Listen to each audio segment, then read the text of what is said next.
Hello बच्चों, तो स्वागत है आपका आपके अपने इस प्यारे से channel science academy with PK sir में।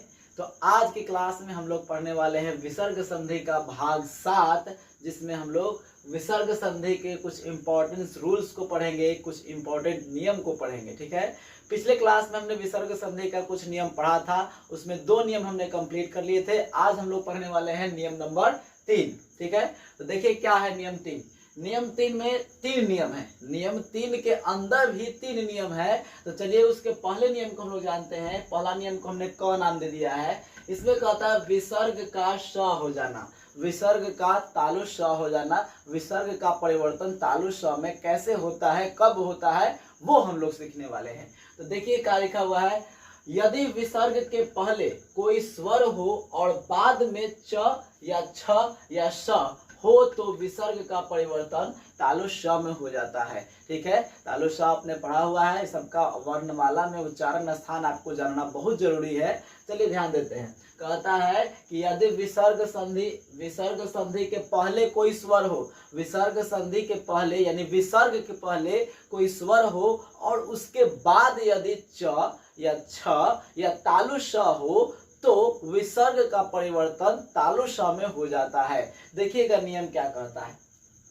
इसको फार्मूला के अंतर्गत हम कैसे लिखेंगे।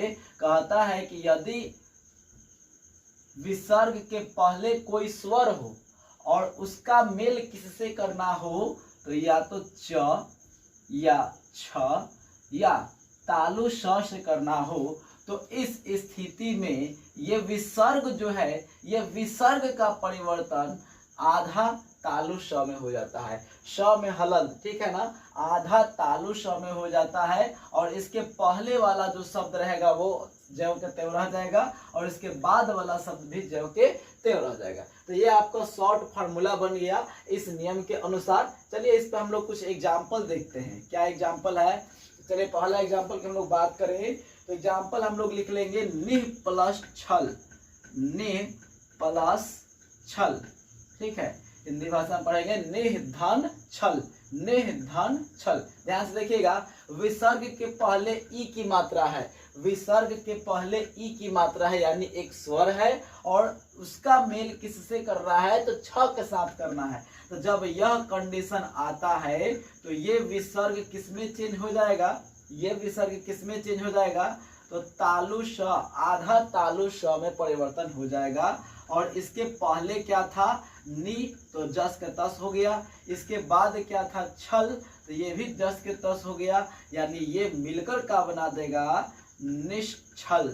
क्या बना देगा, निश्छल बना देगा। ठीक है ना, ये बना देगा निश्छल। तो इस प्रकार से देखिए विसर्ग का परिवर्तन तालु श में हो रहा है। चलिए दूसरे एग्जाम्पल की बात कर लेते हैं। एग्जाम्पल नंबर 2 देखते हैं। 2 नंबर एग्जाम्पल है आपका निह प्लस चिंत, निह धन चिंत। आप लोग तो तेज है, ये है, बना ही लिए होंगे।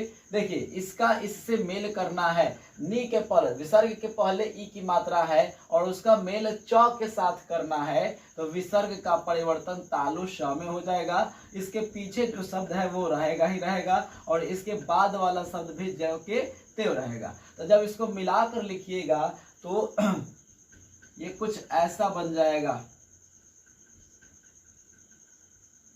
ठीक है ना, इसका जो स्वर है छोटी ई वो इसको संभाल लेता है और इसके पीछे से इसको क्या कर देता है, कवर दे देता है, ढक देता है और इसको संभाल लेता है। तो क्या बन जाएगा, निश्चिंत बन जाएगा। क्या बन जाएगा, निश्चिंत। तीसरा नंबर एग्जांपल देख लेते हैं, ऊपर लिख देता हूं थोड़ा। तीसरा नंबर एग्जांपल देख लेंगे है दु प्लस शासन, दु प्लस शासन, दुह धन शासन।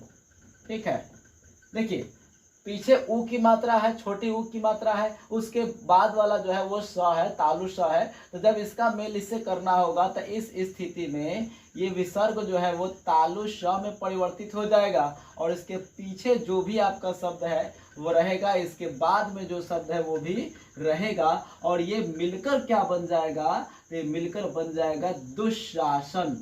ठीक है, क्या बन गया, दुशासन। समझ में आ रही है। इसके बाद चौथा एग्जांपल की बात कर ले। चौथा एग्जांपल आपको लास्ट दे देते हैं।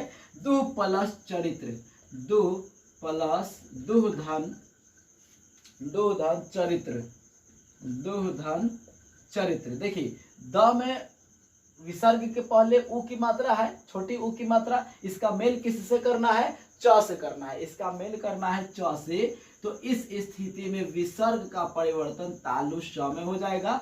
इसके पहले जो शब्द था वो रहेगा ही रहेगा, इसके बाद वाला भी जस का तस रहेगा। जब इसको मिला के लिखिएगा तो क्या बन जाएगा, तो बन जाएगा दुष्चरित्र। क्या बन जाएगा, दुष्चरित्र। क्लियर हो रहा है नियम, क्या बन गया, दुष्चरित्र। तो इस प्रकार हमने क्या देखा कि विसर्ग का परिवर्तन तालु श में कब होगा, तो यदि विसर्ग के पहले कोई स्वर हो और उसके बाद कोई छ या च या तालु श आए, तो उस स्थिति में विसर्ग का परिवर्तन तालु श के हलंत में हो जाता है। और उसके बाद आपने एग्जाम्पल देख ही लिया है। चलिए इसको नोट कर लीजिए फटाफट। तो हम लोग अपने बढ़ते हैं नेक्स्ट नियम की ओर, जो कि है 3 का ख। इसको नोट कर लीजिए, तो जल्दी से अच्छा से नोट करना है।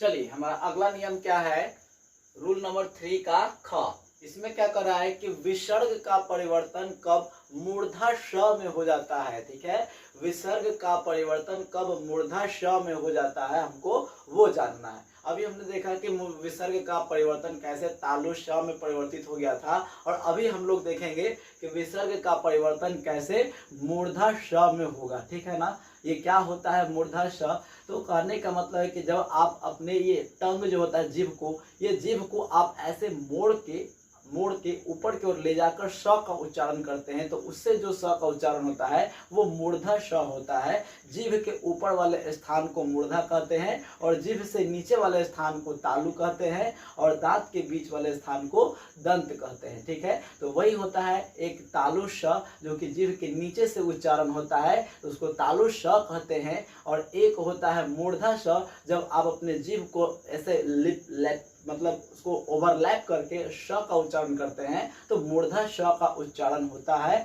और आप अपने जीभ को दांतों के बीच में लाकर स का उच्चारण करते हैं, तो दंत स। ठीक है, दंत स का उच्चारण होता है। तो हम लोग को ये तीनों नियम पढ़ना है। हमने पहला नियम अभी देख लिया कि ये क्या बोलते हैं, दंत श का परिवर्तन कब होगा, सॉरी विसर्ग का परिवर्तन दंत श में कब होगा। और हमारा दूसरा नियम है कि विसर्ग का परिवर्तन मूर्धा श में कब होने वाला है। ठीक है, तो चलिए ध्यान दीजिएगा। कह रहा है कि यदि विसर्ग के पहले ई या उ हो, यदि विसर्ग के पहले ई या उ हो, तो बाद में ई या उ हो और बाद में क ख ट ठ या प फ में से कोई एक वर्ण हो, तो विसर्ग का परिवर्तन मूर्धा श में हो जाता है। बात को ध्यान से समझिएगा। क्या कर रहा है कि यदि विसर्ग के पहले ई चाहे उ हो और उसके बाद में क ख या ट ठ या प फ हो, इनमें से कोई एक हो, तो विसर्ग का परिवर्तन मूर्धा श में हो जाता है, और उसके पहले वाले का शब्द जस के तस रह जाएगा और उसके बाद वाला शब्द भी जस के तस रह जाएगा। चलिए फार्मूला में हम लोग इसको चेंज करते हैं। फार्मूला इसका शॉर्ट क्या बनता है कि यदि विसर्ग के पहले इ या उ, यदि विसर्ग के पहले इ या उ हो तथा उसके बाद क ख ट ठ या प फ, इनमें से कोई एक वर्ण हो, तो विसर्ग का परिवर्तन मूर्धा श में हो जाता है। विसर्ग का परिवर्तन मूर्धा श में हो जाता है, और इसके पहले वाला शब्द जस के तस रह जाएगा, इसके बाद वाला शब्द भी जस के तस रह जाएगा। चलिए एग्जाम्पल देख लेते हैं। एग्जाम्पल क्या कहता है, एग्जाम्पल फर्स्ट में देखेंगे, निह धन कपट।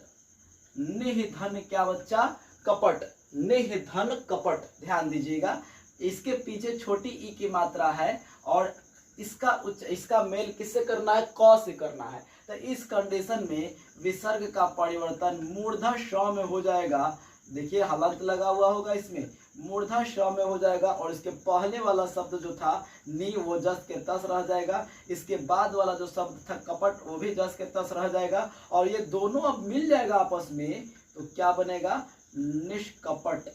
क्या बनेगा, निष्कपट। क्लियर है। ये दंत स सॉरी मूर्धा स आधा था, हलंत लगा हुआ था, इसमें हलंत हटा दिए तो ये आधा हो गया और बन गया आपका शब्द क्या, निष्कपट। ठीक है, चलिए बढ़ते हैं सेकंड एग्जांपल की ओर। एग्जांपल नंबर 2, एग्जांपल नंबर 2 में कहता है क्या, निधन प्राण, निधन प्राण, खुद से कर लीजिए। निधन प्राण क्या बन जाएगा, तो देखिए यहाँ पे इसके पहले छोटी ई की मात्रा है और इसका मेल प के साथ करना है, तो इसका परिवर्तन हो जाएगा मूर्धा श के हलंत में, और इसके पहले क्या था नी, इसके बाद क्या था प्राण। अब दोनों जब मिल जाएगा तो बन जाएगा निष्प्राण। क्या बन जाएगा बच्चा, निष्प्राण बन जाएगा। क्लियर है, बात समझ में आ रही है, तो ध्यान से समझना है ये सब नियम को। निष्प्राण बन गया। चलिए एग्जांपल नंबर 3 की बात कर लेते हैं। एग्जांपल नंबर 3 आपका कहता है निधन ठुर, निधन ठुर। ठीक है, तो ध्यान दीजिएगा, मैं यहां लिख दे रहा हूं निधन ठुर जो है, निधन ठुर। यहाँ जब इसका इसमें मेल होगा तो परिवर्तन होगा इसका मूर्धा श में, इसके पहले है नी, इसके बाद है ठुर, तो फाइनली क्या बन जाएगा, निष्ठुर। क्या बन जाएगा, निष्ठुर बन जाएगा। ध्यान से समझना है सब नियम को। वर्तनी शुद्धिकरण के लिए भी ये क्वेश्चन इंपॉर्टेंट है, वर्तनी शुद्धिकरण के लिए भी ये सब इंपॉर्टेंट है। निष्प्राण का सही रूप क्या है, आपको आ सकता है एग्जाम में लिखने के लिए। चलिए आपका अगला एग्जांपल ले लेते हैं, एग्जांपल नंबर 4। ठीक है, और ये जो हिंदी में आपको बता रहा हूँ, ये किसी भी कॉम्पिटिटिव एग्जाम के लिए जिसमें हिंदी पूछा जाता है, इससे बाहर बिल्कुल भी नहीं आएगा। कॉन्सेप्ट बिल्कुल पूरा पूरा दिया जा रहा है, तो आप इसको ध्यान से पढ़ें, आपको आगे फिर से पढ़ने की जरूरत नहीं होगी। ध्यान दीजिएगा, अगला एग्जाम्पल क्या कर रहा है, निधन फल, निधन फल, निधन फल। ध्यान दीजिए, इसका मेल जब इससे करेंगे तब फ से मेल इसका करना है, तो इस बदल जाएगा मूर्धा श में, इसके पहले है नी, इसके बाद है फल, तो क्या बन जाएगा बताइए, बिल्कुल सही, निष्फल बन जाएगा। ठीक है, निष्फल बन जाएगा। क्लियर हो रही है नियम, कोई दिक्कत है इस नियम में? हमको पढ़ना था कि विसर्ग का परिवर्तन मूर्धा श में कब होगा, तो कहता है कि यदि विसर्ग के पहले छोटी ई या छोटा उ हो तथा उसके बाद इसका मेल यदि क या ख या ट या ठ ट या ठ या प या फ के साथ हो, इनमें से किसी के साथ भी हो, तो विसर्ग का परिवर्तन मूर्धा श में हो जाएगा। विसर्ग का परिवर्तन मूर्धा श में हो जाएगा और पीछे वाला शब्द जस के तस रह जाएगा, आगे वाला शब्द जस के तस रह जाएगा, उसको मिला के क्या कर देंगे, लिख देंगे। तो चलिए यह आपका हो गया नियम 3 का दूसरा पार्ट। नियम 3 का ये दूसरा पार्ट कंप्लीट हो चुका है, आप इसको जल्दी से नोट कर लेंगे। हम लोग बढ़ते हैं इसके तीसरे पार्ट की ओर, जो कि है नियम 3 का ग। इसको नोट करिए जल्दी से।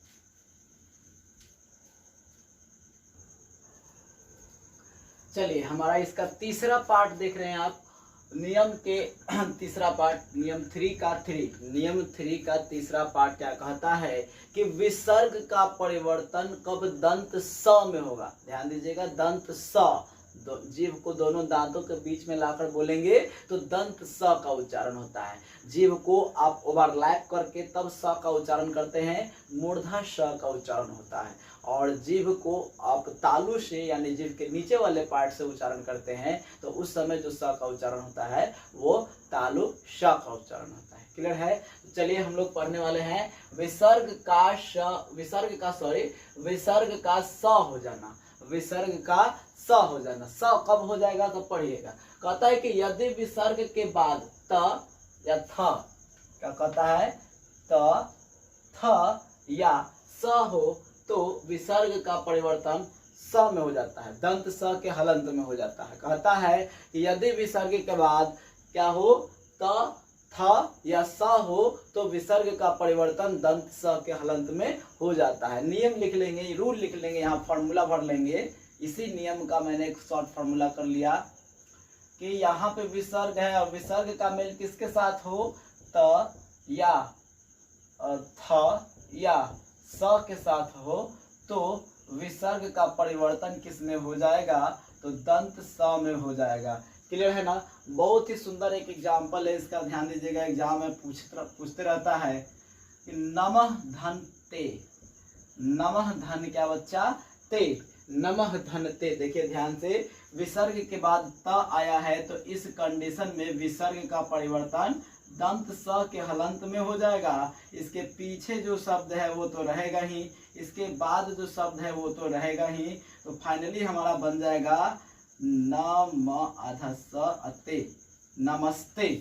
कितना सुंदर शब्द है। नमस्ते का संधि विच्छेद क्या होता है पूछ सकता है आपको, तो नमः धन ते, नमः धन ते। आपको लग रहा होगा कि ये तीन नियम काफी हार्ड है ना, थोड़ा अजीब टाइप से है, कैसे इसको याद करेंगे, याद करने में बिल्कुल परेशानी होगी, मैं भी मानता हूँ। इसलिए मैं इन तीनों के लिए एक ट्रिक आपको बताऊंगा। जस्ट इस नियम को बताने के बाद, उस ट्रिक को समझने के बाद उसको आप आसानी से याद कर सकते हैं, आपको रटने की जरूरत नहीं होगी, ठीक है ना, बिल्कुल आसानी से समझ जाइएगा, बहुत आसान है वो।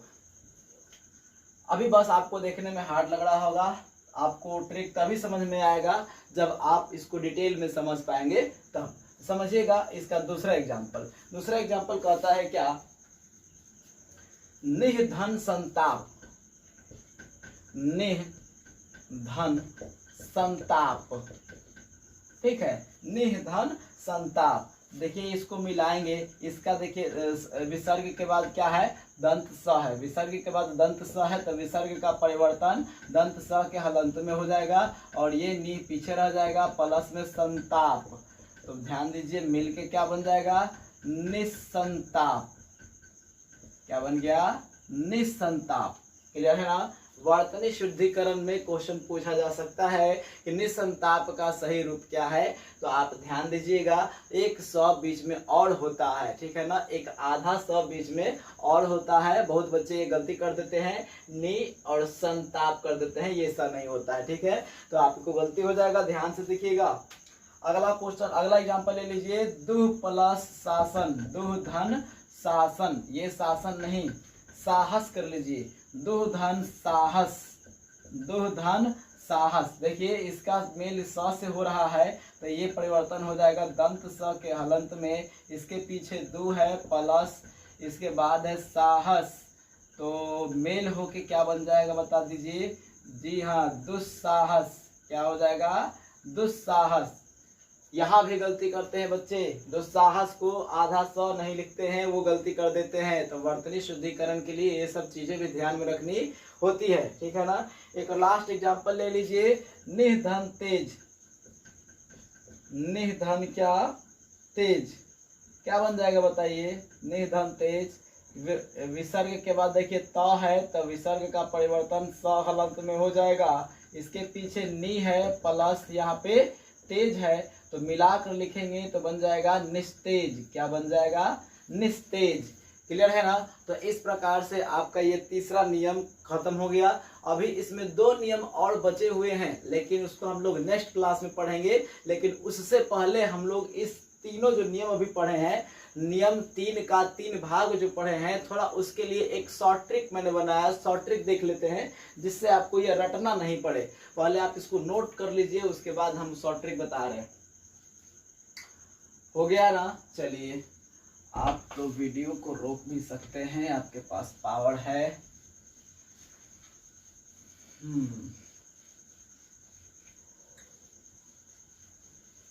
सभी नियम को ध्यान में रखना होगा, आपको प्रैक्टिस की जरूरत है। जितना ज्यादा प्रैक्टिस करिएगा उतना ही ज्यादा संधि क्लियर हो जाएगा।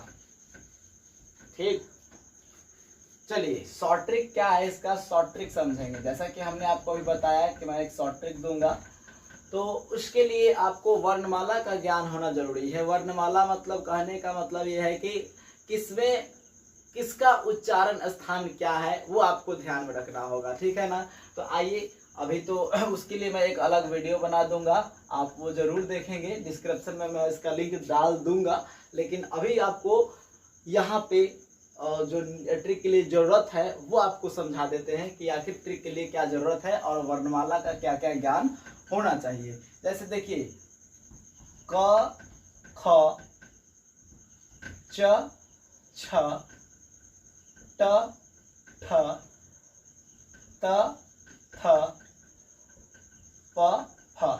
इन नियमों को लेकर, इन वर्णों को लेकर ही हमने अभी ये 3 नियम पढ़े हैं। इन सभी वर्णों को लेकर ही हमने ये 3 नियम अभी पढ़े हैं। अच्छा ध्यान दीजिएगा, और नियम आपका किससे रिलेटेड था, तो तालु श से रिलेटेड था, मूर्धा श से रिलेटेड था, और दंत स से रिलेटेड था। यही था ना, यही नियम था ना। चलिए ध्यान दीजिएगा, इसका उच्चारण स्थान हमने नाम से ही क्लियर है।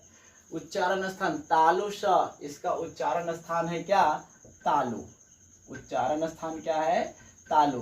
तालु किसको कहते हैं, तो जीभ के नीचे वाले पार्ट को क्या कहते हैं, तालु। और वहां से अगर आप स का उच्चारण करते हैं तो ये तालु श का उच्चारण होगा, जिसे बोलते हैं श।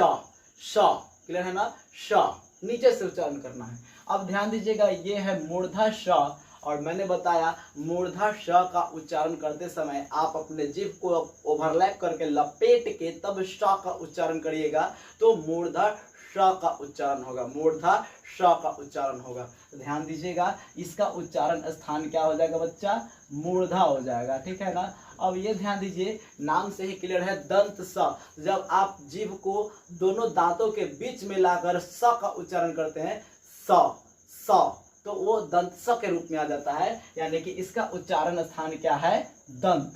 इसका उच्चारण स्थान क्या है बच्चा, दंत। तो ये इन तीनों स का उच्चारण स्थान है, ये याद रखना है। और यहाँ ध्यान दीजिएगा, इसको मिटा दूं।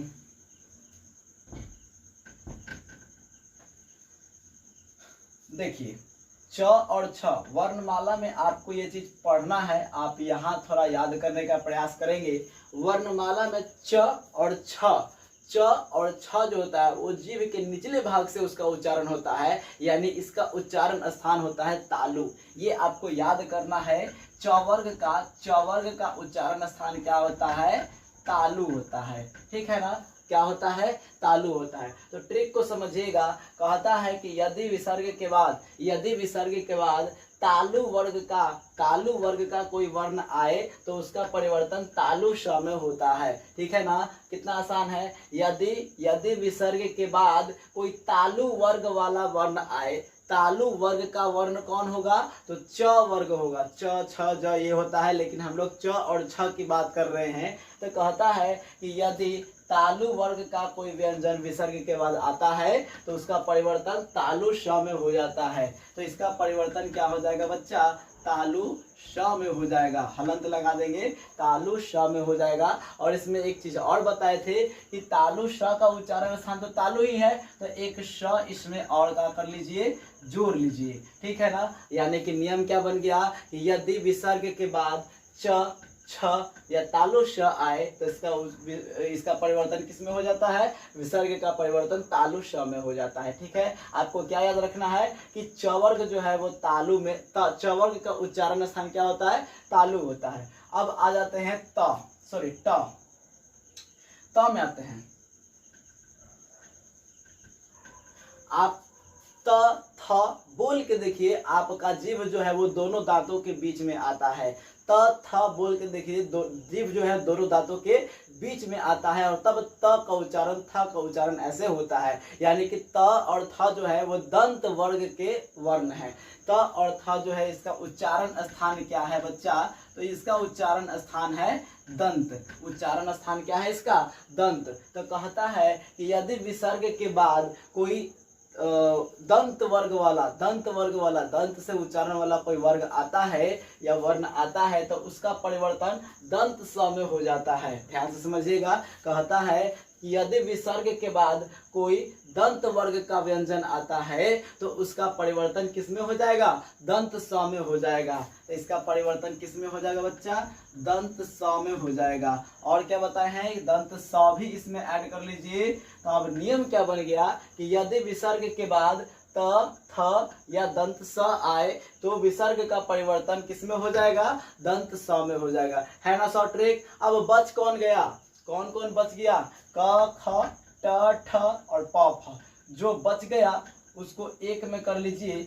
और इधर कौन सा स बच गया है, तो मूर्धा श बच गया है, मूर्धा श बच गया है। ध्यान दीजिएगा, मूर्धा श, यानी कि यदि विसर्ग के बाद क ख ट ठ या प फ आए तो विसर्ग का परिवर्तन मूर्धा श में हो जाएगा। विसर्ग का परिवर्तन किसमें हो जाएगा, मूर्धर ष में हो जाएगा। याद हुआ कि नहीं हुआ, एक बार फिर से मैं बता दे रहा हूं आपको। यदि विसर्ग के बाद तालु वर्ग का कोई व्यंजन आए, तालु वर्ग का व्यंजन कौन होता है, तो च, छ और तालु श खुद। तो यदि ये तीनों विसर्ग के बाद आते हैं तो विसर्ग का परिवर्तन तालाबे श यानी तालु श में हो जाता है। क्लियर। दूसरा नियम क्या बताया मैंने कि यदि विसर्ग के बाद दंत वर्ग वाला कोई व्यंजन आए, दंत वर्ग वाला व्यंजन कौन होता है, तो त और थ। तो त और थ दंत वर्ग वाला व्यंजन है और इसके साथ साथ दंत स भी आता है। तो कहता है कि यदि विसर्ग के बाद त, थ या दंत स आए तो विसर्ग का परिवर्तन दंत स के हलंत में हो जाता है। दूसरा नियम हो गया। तीसरा नियम जो इसमें तीनों बच गया, कौन सा बच गया, तो क ख ट ठ और प फ। क ख ट ठ और प फ, ये तीनों, ये छह हो गया ना। ये छहों में से कोई यदि विसर्ग के बाद आता है तो उसका परिवर्तन मूर्धर ष में हो जाता है। उसका परिवर्तन किस में हो जाएगा बच्चा, मूर्धर ष में हो जाएगा। याद रहेगा ना। तो ये आपको शॉर्ट ट्रिक कैसी लगी आप कमेंट करके जरूर बताइएगा, ठीक है ना। यदि अच्छा लगेगा ट्रिक तो लाइक जरूर कर देंगे। तो ध्यान दीजिएगा, ये तीनों नियम आपके इस ट्रिक के अंदर आ गए हैं और आप इसका एग्जाम्पल तो देख ही चुके हैं। तो उस तरह के एग्जाम्पल को आप घर पे और प्रैक्टिस कीजिए और ज़्यादा मजबूत हो जाएगा, ठीक है। तो हम लोग अगले क्लास में इसके आगे के नियम को पढ़ेंगे, नियम नंबर 4 और नियम नंबर 5। उसके बाद आपका नियम खत्म हो जाएगा और हम कुछ क्वेश्चंस को प्रैक्टिस करेंगे। हर एक साल में पूछे गए और संधि के क्वेश्चन को हम लोग डील करेंगे और उससे हमारा संधि मजबूत होगा। तो चलिए आज की क्लास में इतना रहने दिया जाए। लाइक कमेंट जरूर करेंगे। यदि आप हमारे चैनल पे नए हैं तो चैनल को सब्सक्राइब करके बेल आइकन को जरूर दबा दें ताकि नए वीडियो का नोटिफिकेशन आप तक जल्द से जल्द पहुंच पाए। आज के लिए इतना रहने देते हैं, तो पढ़ते रहिए। बाय।